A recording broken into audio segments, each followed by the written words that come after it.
Hello दोस्तों, episode start होता है तो मास्टर जुनली हंसते हुए भाईजान को कहता है, तुमने जिस यंग मास्टर को अभी हराया है वो 20 ईयर ओल्ड मेरा ही वर्जन है। तुमने अपने मैजिक पावर की स्किल से हम सबको हैरान कर दिया है, इसलिए आज से तुम मिस शिज़ू की हिफाजत तुम करोगे। अब ये सुनकर मिस शिज़ू भी काफ़ी खुश हो जाती है। तभी मास्टर जुनली जज को कहता है कि इसको पॉइंट्स कितने मिले हैं, जिससे सभी लोग बेसब्री से सुन रहे होते हैं। जिस पर जज ज़ोर से अनाउंस करते हुए कहता है, भाई जाव को अब तक के सबसे ज़्यादा रिकॉर्ड 330 पॉइंट्स मिले हैं। ये सुनकर वहाँ के सभी स्टूडेंट भी काफ़ी शौक हो जाते हैं। मास्टर लोग को भी कुछ समझ नहीं आ रहा होता है। दूसरी तरफ भाई जाव भी काफ़ी खुश नज़र आ रहा होता है। और फिर उसके बाद सीन चेंज होता है, जहाँ पे इन ह्यूमन टेस्ट का जज चिकन खा रहा होता है। वो उस टेस्ट को समझते समझते बहुत सारे चिकन के डब्बे खाली कर चुका होता है और यहाँ तक कि उसका पूरा कमरा गंदगी की वजह से ख़राब हुआ होता है। भी वो जैसे ही स्क्रीन पर क्लिक करता है तभी उसमें से किसी की आवाज़ आती है जो कहता है, मुझे बचाओ प्लीज़ मुझे बचाओ। जिस पर जज कहता है, मुझे यकीन था कुछ तो गड़बड़ है। और यहीं पे हमारा ये सीन चेंज होता है, जहाँ पे मास्टर जुनली को हम देखते हैं और वहीं पे मिस शिज़ू भी होती है और वो मास्टर जुनली को कहती है, आज तुम बहुत ही खुश नज़र आ रहे हो, क्या तुमको और भी पैसे मिले हैं? जिस पर मास्टर जुनली कहता है, नहीं मुझे कोई पैसा नहीं मिला, बल्कि अब तो मेरी सेविंग वाली पैसे भी ख़त्म हो गए हैं। जिस पर मिस शिज़ू कहती है, ये सब मेरी वजह से हुआ है ना? जिस पर मास्टर जुनली कहता है, ऐसा नहीं है, देखो मैंने अगले टेस्ट में तुम पे पैसे लगाए हैं, तुम फर्स्ट आती हो तो मुझे बहुत सारे पैसे मिल जाएंगे, जिससे ये पैसे 10 गुना बढ़ जाएंगे और हम अमीर हो जाएंगे। इस पर मिस शिज़ू ज़ोर से कहती है, क्या तुमने मुझ पर पैसे लगाए हैं? अब ये सुनकर वहाँ के सभी लोग भी काफ़ी शौक हो जाते हैं। तभी मास्टर जुनली उसको कहता है, तुम यहाँ चुप हो जाओ, अगर बाकी लोगों को भी पता चला तो वो भी तुम पर पैसे लगा देंगे, जिससे हमको फिर कम पैसे मिलेंगे।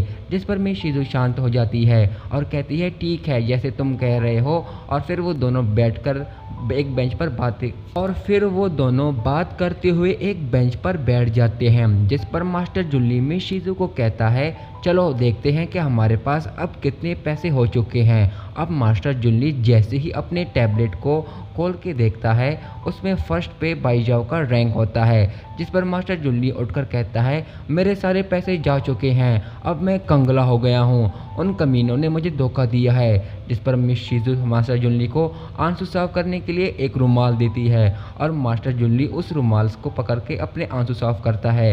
जिस पर मिस शिज़ू कहती है, इस रुमाल के 15 कॉइन्स मुझे दे देना। जिस पर मास्टर जुनली को एक और झटका लग जाता है और यहीं पे हमारा ये सीन चेंज होता है, जहां हम मास्टर जुनली को देखते हैं जो वहां सभी जजेस की मीटिंग रूम में उनकी बातें सुन रहा होता है। जिस पर प्रिंसिपल कहता है कि भाईजान को फर्स्ट पोजीशन मिली है, तुम लोगों को क्या लगता है वो अपने लिए किस टीचर को चुनेगा? जिस पर मिस जुआन कहती है, भाईजान के लिए मैं सही रहूँगी, मेरे सभी स्टूडेंट खूबसूरत होते हैं। जिस पर दूसरा प्रिंसिपल कहता है, मेरे पास बहुत सारे स्कॉलरशिप हैं, इसलिए भाईजान मेरा ही स्टूडेंट बन सकता है। जिस पर मिस जुआन उसको जवाब देती है कि तुम स्कॉलरशिप की बात कर रहे हो, अगर भाईजान को स्कॉलरशिप चाहिए तो फिर मुझे तो गलियों में भीख मांगनी चाहिए।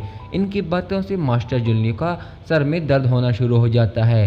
तभी वहीं प्रिंसिपल सबको कहता है, क्या मैं कुछ बोल सकता हूँ? और यहाँ किसी को भी हॉरिज़ॉन याद है? 100 साम्राज्य सोल्जर्स को हवा में गायब करने का काबिल होना। ऐसा लगता है कि नॉर्थ टेरिटरी में कोई स्नो माउंटेन पर है जो बहुत ज़्यादा ही एक्स्ट्रा पावरफुल है। आसान भाषा में समझाता हूँ, जैसे भाईजान के पास बेमिसाल मैजिक पावर है और यही सेम पावर मिस शिज़ू के पास भी है। और अब हम उस सब जानते हैं कि मिस शिज़ू को मास्टर जुनली बाहर से लेकर आया है और भाईजान भी उसके चक्कर उसके पीछे यहाँ आया है। अब सभी बिना कुछ बोले बस उसको देख रहे होते हैं, जैसे वो भाईजान को चीटर साबित करना चाहता है। इसलिए प्रिंसिपल उनको रिकॉर्डिंग सुनाता है, जिससे किसी की आवाज़ आती है जो कह रहा होता है, मुझे बचाओ प्लीज़ मुझे बचाओ, मेरे सामने एक प्राचीन बीस्ट है। मिस जुआन कहती है, क्या वो किसी प्राचीन बीस्ट का का नाम ले रहा था या फिर वो बाईजाव और उसके कबीले के लोगों के बारे में बता रहा था। जिस पर प्रिंसिपल कहता है कि असल बात इसमें यह है कि उसने प्राचीन का लफ्ज़ लिया है, यानी वो प्राचीन भाषा बोल रहा था और इससे साबित होता है कि उन दोनों के पास प्राचीन पावर्स हैं। तुम लोगों को इतिहास याद क्यों नहीं है? तुम लोगों को इतिहास याद क्यों नहीं आता है? जिस पर मेज़वान कहती है तुम्हारी याददाश्त इसलिए अच्छी है क्योंकि तुम हर वक्त पढ़ते रहते हो, मैं जो भी याद करती हूँ वो भूल जाती हूँ। जिस पर प्रिंसिपल कहता है कि ये लोग प्राचीन ज़माने के लोग हैं, इनने टाइम ट्रेवल करके यहाँ आए हैं और ये बाईजाव को एकेडमी प्रोफाइल देखो, मुझे यकीन नहीं हो रहा है कि इसमें बाईजाव का फिज़िकल स्ट्रेंथ यहाँ शो किया हुआ है। जिस पर मेज़वान वो आईडी पकड़ कर कहती है जो भी हो बाईजाव मेरा ही स्टूडेंट बनेगा। जिस पर प्रिंसिपल कहता है हारा तो अब तक खुद 61 पॉइंट्स का हाईएस्ट स्कोर है। जिस पर मेज़वान दोबारा से वो आईडी खींचती हुई कहती है क्या हुआ अगर मेरा स्कोर 61 है, पर मैं तुम जैसे गंजे को ऐसे स्टूडेंट्स का मास्टर बनते हुए नहीं देख सकती हूँ। जिस पर प्रिंसिपल कहता है बाईजाव का मास्टर बनने के लिए मेरी क्वालिफ़िकेशन बहुत ज़्यादा हैं। वो दोनों उसकी आईडी को अपनी तरफ बार बार खींच रहे होते हैं और बहस करे जा रहे होते हैं। तभी मिस जुआन कहती है क्या तुम बाईजाव के लिए मेरे से फाइट करना चाहते हो? वो अपनी आंख से उस पर स्पिरिट बीम्स पावर शूट करती है और प्रिंसिपल भी खुद को डिफेंड करता है। जिस पर मास्टर जुल्ली उन दोनों को शांत होने का कहता है और उनको बताता है कि बाईजाव ने फर्स्ट पोजीशन जो हासिल की है उसके पास हक है कि वो खुद को अपने लिए किसी को भी मास्टर चुन सकता है और उसको ट्रेन करने के लिए क्या तुम लोगों ने उसके लिए पहले से कोई तैयारी की है? फाइट करने से पहले अच्छा होगा कि तुम लोग उसके लिए कुछ सोच लेना। जिसके बाद प्रिंसिपल बड़े गुस्से के साथ अपने कमरे की तरफ जाता है और जैसे ही अपने कमरे का दरवाज़ा खोलता है वहाँ अंदर वो एक खूबसूरत लड़की को देखता है जो और कोई नहीं आईना होती है, जो वहाँ उसके कमरे में सफाई कर रही होती है। प्रिंसिपल का कमरा हर वक्त गंदा रहता है, इसलिए उसको लगता है कि वो किसी और के कमरे में आ गया है, पर जैसे ही वो वापस जाने लगता है उसको याद आ जाता है कि अरे ये नहीं, ये तो मेरा ही कमरा है। और दोस्तों यहीं पे हमारा ये वाला एपिसोड भी ख़त्म हो जाता है। तो दोस्तों ये वीडियो और ये एपिसोड कैसे लगा? अगर अच्छा लगा तो लाइक कीजिएगा और चैनल को सब्सक्राइब कीजिएगा। शुक्रिया।